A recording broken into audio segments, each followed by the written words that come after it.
इस वीडियो में हम हिंदी के एक चैप्टर के बारे में पढ़ेंगे जो है भाषा और भाषा की उत्पत्ति। तो इससे क्वेश्चन इम्पोर्टेंट चैप्टर ये है नहीं, लेकिन फिर भी इस चैप्टर को हम कवर करेंगे। भाषा और भाषा की उत्पत्ति। तो भाषा है वो संस्कृत के भास धातु से हुई है। तो यहाँ पर दिख नहीं रहा है, तो ये जो लिखा गया है वो है भास धातु। भास भास धातु। तो जो भास है उसका शब्द होता है भास, मतलब होता है कहना, और धातु का जो मतलब होता है वो होता है मूल शब्द। कोई भी मूल शब्द, तो कहना और मूल शब्द से संस्कृत के भास धातु से हुई है। ठीक है, भास धातु से हुई है। विचारों की वाणी के रूप में अभिव्यक्ति को हम भाषा कहते हैं।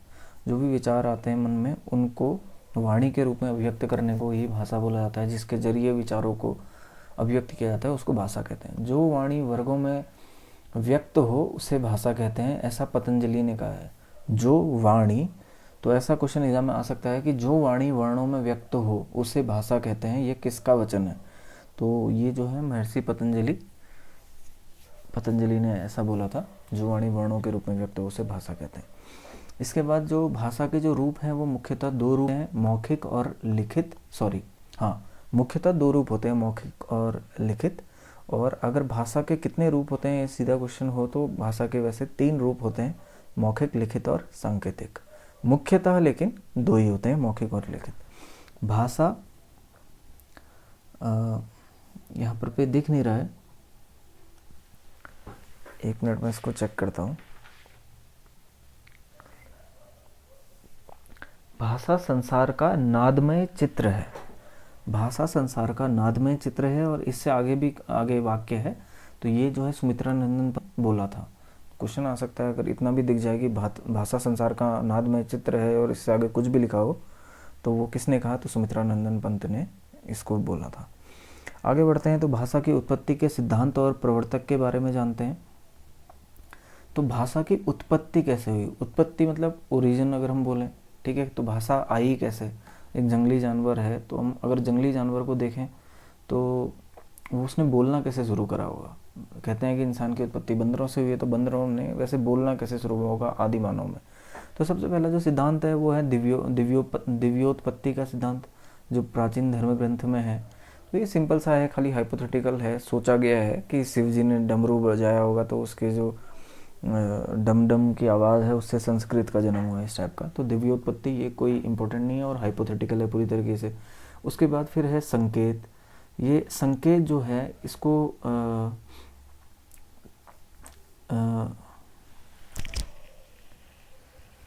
ये संकेत, ये जो सिद्धांत है ये रूसो ने दिया था कि संकेत के थ्रू हुआ होगा। निर्णय स्वीकारवाद भी बोला जाता है इसको, ठीक है, संकेत को। और ये किसने दिया था ये सिद्धांत? ये रूसो ने दिया था संकेत सिद्धांत। किसका? भाषा उत्पत्ति का। उसके बाद एक रणन सिद्धांत है, रणन सिद्धांत। ये प्लेटो और हेस और मैक्स मूलर ने दिया। रणन सिद्धांत किसने दिया? एग्जाम में आ सकता है। तो प्लेटो, हेस और मैक्स मूलर ने। वस्तु अपने अर्थ को प्रकट करती है। तो वस्तु जो है, कोई भी वस्तु है, वो अपने अर्थ को प्रकट करती है, ऐसा कहा गया है रणन सिद्धांत में। जैसे कि कोई वस्तु है, कोई स्टील है, तो उसकी अलग से आवाज़ आएगी, स्टील की आवाज़ अलग होगी। ऐसे ही शंख है, उसकी आवाज़ अलग होगी। कोई प्लास्टिक नीचे गिरा, उसकी आवाज़ अलग होगी। तो इसी तरीके से ये रणन का सिद्धांत है कि वस्तु अपने अर्थ को प्रकट करती है ध्वनि के माध्यम से। उसको भाषा, इसने बोला कि यहाँ से उत्पत्ति हुई हो सकती है। इसके बाद इंगित सिद्धांत दिया डॉक्टर राय ने। इंगित सिद्धांत दिया किसने? डॉक्टर राय ने। इसमें इतना ही है। धातु सिद्धांत दिया हेज और मैक्स मूलर ने। धातु सिद्धांत, इन्होंने कहा कि धातुओं की ध्वनियों से शब्द बना होगा। शब्द का निर्माण धातुओं की ध्वनि से। धातु मतलब मेटल। तो जो भी मेटल है उसकी, जैसे कि स्टील है या कोई घंटी है, लोहे से बनी घंटी है, उस पर टन टन की आवाज़ आती है। तो ये टन टन की जो आवाज़ है, इससे शब्द बने होंगे, ऐसा बोला हेज और मैक्स मूलर ने। इसके बाद श्रम ध्वनि का सिद्धांत जो दिया वो दिया न्वारे ने। श्रम ध्वनि मतलब ऐसा सोचा गया कि कोई आदि मानव है, उसने कोई बड़ा पत्थर उठाया, तो पत्थर उठाने में जो आवाज़ आती है, हा करके ऐसा वाली जो आवाज़ आती है, इस टाइप की जो आवाज़ है, तो इससे मेरे ख्याल ऐसा कहा न्वारे ने कि श्रम ध्वनि से है भाषा की उत्पत्ति हुई होगी। तो श्रम ध्वनि का सिद्धांत किसने दिया, एग्जाम में क्वेश्चन आता है तो न्वारे ने दिया, उसको बार बार सुनोगे तो याद होगा। इसके बाद है संपर्क सिद्धांत, किसने दिया, संपर्क सिद्धांत दिया जी रेवेट ने। संपर्क सिद्धांत किसका, भाषा उत्पत्ति का, किसने दिया, जी रेवेट ने। उसके बाद समन्वय सिद्धांत दिया हेनरी स्वीट ने दिया समन्वय, जिसको कोऑर्डिनेशन बोलते हैं, ये सिद्धांत दिया। तो इसमें इतना ही है, ज़्यादा समझाने के लिए कुछ है नहीं, मुझे आता भी नहीं है और ज़्यादा। फिर आगे बढ़ते हैं, भाषाओं की विशेषताएं व प्रवृत्तियाँ। भाषा की विशेषताएं क्या होती हैं और उसकी प्रवृत्तियाँ क्या होती हैं, तो इसके बारे में जानते हैं। ठीक है, important aspect of a language. तो भाषा एक सामाजिक संपत्ति है, ठीक है, सामाजिक संपत्ति है। भाषा सतत प्रवाहमान, सहज और नैसर्गिक होती है। भाषा अर्जित संपत्ति है, ठीक है, अर्जित मतलब इसको सीखा गया है, अर्जित किया गया है, तुमको पहले से ही नहीं आती, तुमने सीखा है। बच्चे को नया जो इसका जन्म हुआ वो बच्चा कोई वैसी भाषा नहीं बोलता है, हालांकि आवाज़ निकालता है लेकिन कोई भाषा नहीं जानता, तो वो अर्जित करता है, सीखता है, अर्जित संपत्ति है। भाषा परिवर्तनशील है, परिवर्तनशील है मतलब बदलते रहती है, नए नए वर्ड आते रहते हैं, जैसे कि इंग्लिश में नया वर्ड आया सेल्फी वर्ड इंग्लिश में कभी यूज़ नहीं हुआ था लेकिन अब सबकी ज़बान पर है। इसी तरह से भाषा भाव प्रेषण का माध्यम है।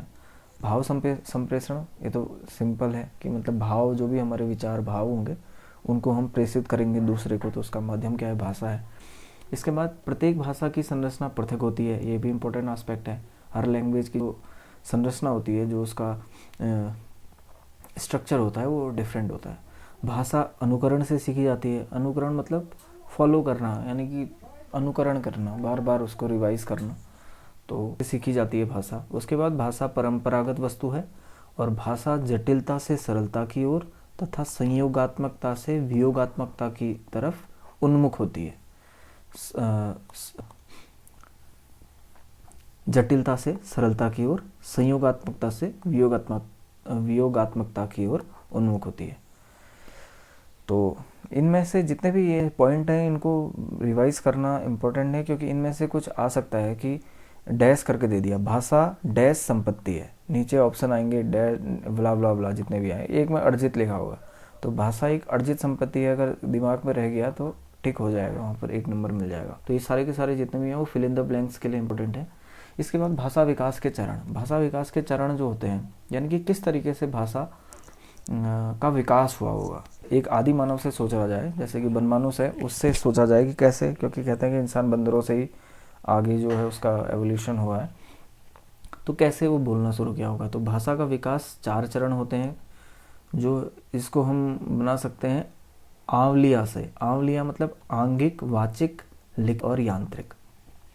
सबसे पहले है आंगिक भाषा। आंगिक भाषा के चरण जो है वो क्या है, आंगिक मतलब अंगों से, यानी कि हाव भाव से, आंखें वो करना, इशारा करना, हाव भाव से, मतलब सबसे पहले ऐसे हुआ होगा बोलना, जैसे बंदर करते हैं हाव भाव से, मतलब इधर आइए आ गया, डरने का भाव ऐसे करके। इसी तरह से फिर वाचिक आया, वाचिक मतलब फिर बोलना, धीरे धीरे बोलना शुरू किया होगा आदि मानव ने। उसके बाद फिर लिखित, फिर थोड़ा विकास हुआ तो लिखना शुरू हो गया, साहित्य की रचना हुई, लिखना विखना, ठीक है, श्लोक लोक जैसे होते हैं ऋग्वेद में, और उसके बाद फिर बाकी जितना लिटरेचर है हमारा ये लिखित के अंदर आ गया। फिर है यांत्रिक। यांत्रिक मतलब मशीन लैंग्वेज, मशीन में जैसे हम कंप्यूटर में यूज़ करते हैं, कंप्यूटर की जो लैंग्वेज होती है बाइनरी लैंग्वेज। तो इस तरीके से भाषा के विकास के चरण हैं जो आवालिया से याद हो जाएंगे, आंगिक, वाचिक, लिखित और यांत्रिक। इसके बाद आगे बढ़ते हैं। इसके बाद है भाषा के विधिक रूप। विधिक मतलब मान्यता प्राप्त, जिनको मान्यता दी गई है उसके वो भाषा के रूप के बारे में जानते हैं। मानक या परिनिष्ठित भाषा। तो मानक या परिनिष्ठित भाषा जो है, जो हम बोलते हैं स्टैंडर्ड लैंग्वेज है, स्टैंडर्ड लैंग्वेज, या इसको नागर भाषा भी बोलते हैं। मानक या परिनिष्ठित भाषा को क्या बोलते हैं, नागर भाषा भी बोलते हैं। इसके बाद आती है विभा, उपभाषा, प्रांतीय भाषा या बोली। जैसे कुमाऊनी और गढ़वाली बोलियां हैं, ये भाषा नहीं है, बोलियां हैं, तो ये विभाषा के अंदर आती हैं। तो हम रूप पढ़ रहे हैं, अलग अलग रूप। एक तो सबसे पहले आया मानक, ठीक है, हिंदी आ सकती है इसके अंदर, अंतर्गत हिंदी, ठीक है। उसके बाद विभाषा आई, विभाषा को उपभाषा और प्रांतीय भाषा या बोली कहा जाता है, जैसे कुमाऊनी, गढ़वाली, जौनसारी, ये सारी की सारी बोलियां हैं, ठीक है। उसके बाद अब भाषा आई, या अपभ्रष्ट या फिर अपमानक भाषा, जैसे स्लैंग लैंग्वेज बोलते हैं। ठीक है। इसको ग्राम भाषा भी बोल सकते हैं या फिर किसी लोकल एरिया की भाषा। जैसे कि हमारे यहाँ कुमाऊनी मतलब बल बल का यूज़ होता है, तो ये एक स्लैंग लैंग्वेज हो गई। बल कहाँ जा रहा है बल, तो ये जो बल शब्द हम यूज़ करते हैं ये कोई शब्द वैसा नहीं है, तो ये क्या है, ये अब भाषा के अंतर्गत आता है, स्लैंग लैंग्वेज के अंतर्गत आता है। इसके बाद फिर आता है व्यक्ति बोली। व्यक्ति बोली, व्यक्ति बोली मतलब अपने अंदाज में बोलना, अपने अंदाज में। जैसे कि किसी से बोला कि तुम कहाँ जा रहे हो, ऐसा अगर कोई बोलना चाह रहा है तुम कहाँ जा रहे हो, तो उसको दूसरे तरीके से अपने अंदाज में बोला, और कहाँ की हो रही दौड़, तो इस टाइप से बोला, तो ये व्यक्ति बोली कहलाती है। इसके बाद आता है विशिष्ट भाषा। तो विशिष्ट भाषा के अंदर आती है प्रोफेशनल लैंग्वेज, जैसे जो कि इंग्लिश है, जैसे ये प्रोफेशनल लैंग्वेज है, ठीक है, जो यूज़ होती है कामकाज में इधर उधर, प्रोफेशनल लैंग्वेज है। फिर उसके बाद आती है कूट भाषा। कूट भाषा मतलब कोडेड रूप में, कोडेड रूप में जो रहती है, जिसको सीक्रेट लैंग्वेज बोलते हैं, तो ये कोडेड रूप में रहती है, तो इसको कूट भाषा बोलते हैं। उसके बाद आता है कृत्रिम भाषा। कृत्रिम भाषा मतलब आर्टिफिशियल लैंग्वेज, जैसे कि इसके अंदर मुहावरे आते हैं सारे के सारे, इनका अर्थ अलग होता है, ठीक है। उसके बाद आती है राष्ट्रभाषा। तो एक इम्पॉर्टेंट पॉइंट जो है, भारत की राजभाषा हिंदी है। राजभाषा, राज मतलब जिसमें राजकाज किया जा रहा है, पठन पाठन मतलब पढ़ने में, और जितना भी ऑफिस वर्क होता है तो वो हिंदी में किया जाता है। थोड़े से टर्म्स एंड कंडीशन हैं इसमें भी, क्योंकि कई स्टेट में जो है हिंदी नहीं है राजभाषा, वहाँ कुछ और है। तो वैसे अगर बोला जाए सेंट्रल लैंग्वेज, सेंट्रल गवर्नमेंट जो यूज़ करती है बेसिकली, तो राजभाषा जो है वो हमारी हिंदी है। भारत की कोई भी राष्ट्रभाषा नहीं है। राष्ट्रभाषा भारत की कुछ नहीं है, हिंदी नहीं है राष्ट्रभाषा, लेकिन राजभाषा हिंदी है। ये इंपॉर्टेंट पॉइंट है। इसके बाद आगे बढ़ते हैं। विश्व में कुल भाषाओं की संख्या लगभग 3000 है। संसार की भाषाओं में 13 परिवारों में बांटा गया है। कितने परिवार में? संसार की भाषाओं को 13 परिवारों में बांटा गया है। विश्व में सबसे बड़ा भाषा परिवार भारोपी, विश्व का सबसे बड़ा भाषा परिवार क्या है? भारोपी है, जो कि 45% है। पूरे वर्ल्ड में 45% जितनी भाषाएं हैं वो भारोपीय परिवार से आती हैं। भारत में 4 परिवारों की भाषा मिलती हैं, भारोपीय, द्रविड़, ऑस्ट्रिक और चीनी तिब्बती, ठीक है। तो भारोपी सबसे ज़्यादा है, जो है 73%। ये भारोपी क्या है? भाषा परिवार है, ठीक है। तो विश्व की भाषाओं का सर्वप्रथम वर्गीकरण किसने किया था? अगर खाली क्वेश्चन आ जाए 1 नंबर का, तो प्रोफेसर स्लेगल ने किया था। और ये आकृति मूलक वर्गीकरण था। ये डीप है तो इसको ज़्यादा नहीं पढ़ेंगे हम। तो भारत में अभी 22 भाषाओं को मान्यता दी गई है, ठीक है। 22 भाषाओं को मान्यता दी गई है, जिसको लैंग्वेज बोला गया है। भारत की ऑफिशियल जो लैंग्वेज है, जो नोट में हमें दिखाई देती हैं, और जैसे कुमाऊनी, गढ़वाली हैं, ये सब को मान्यता नहीं दी गई है। तो आदिवासियों की भाषा टाइप की हैं, ये बोलियाँ हैं, मतलब लोकल लैंग्वेज हैं, ये कोई वैसी भाषाएं नहीं है। उसके बाद हिंदी को जनमानस की भाषा किसने कहा था? एक क्वेश्चन अगर ये आ जाए कि हिंदी को जनमानस की भाषा किसने कहा था, तो महात्मा गांधी ने हिंदी को जनमानस की भाषा कहा था। और महात्मा गांधी ने ही भारत को हिंदी को राष्ट्रभाषा बनाने के लिए कई प्रयास किए, लेकिन अभी तक जितने भी प्रयास किए गए हैं वो सारे के सारे फेल रहे हैं। तो हिंदी भारत की राष्ट्रभाषा नहीं है। इसके पीछे कई सारे रीज़न हैं, क्योंकि बाकी धर्म जितने भी हैं यहाँ पर और बाकी जितने भी स्टेट हैं जहाँ हिंदी नहीं बोली जाती, तो वो कहते हैं कि तुम हम पे जो है हिंदी भाषा थोप रहे हो। तो इससे हमारी जो मतलब जो उनका मेन लैंग्वेज है वो उसको खोना नहीं चाह रहे हो। तो इसलिए भारत की जो है हिंदी राष्ट्रभाषा नहीं है। तो इस वीडियो में हम इतना ही पढ़ते हैं। तो इस वीडियो से एग्ज़ाम में आने लायक कोई क्वेश्चन वैसे मुझे लग नहीं रहा कि कुछ है, लेकिन छोड़ा जा सकता है नहीं इसको, तो देख लेना अगले वीडियो में कुछ और।